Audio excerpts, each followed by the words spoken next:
منتخب المغرب للفوتسال يتقدم في النقط ولكنه يتراجع في الترتيب.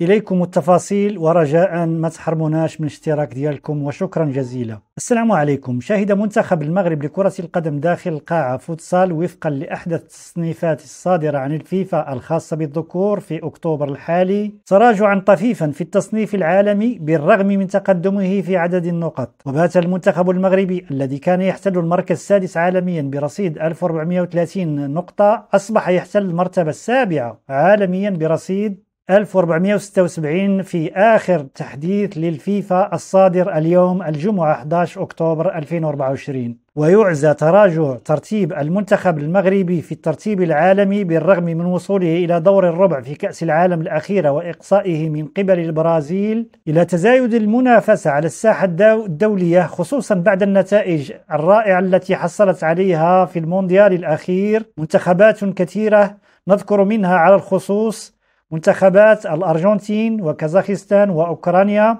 الذين تقدموا في الترتيب العالمي الجديد وصعودهما تباعا إلى المرتبة الثالثة الأرجنتين والخامسة كازاخستان والتاسعة أوكرانيا. وعلى الصعيد الإفريقي لا زال المنتخب المغربي يتربع على عرش ترتيب فوتسال إفريقيا، ثم يليه منتخبات مصر، ليبيا، جنوب إفريقيا وأنغولا. شكرا، ما تنساوش ديروا لايك واشتراك وشكرا.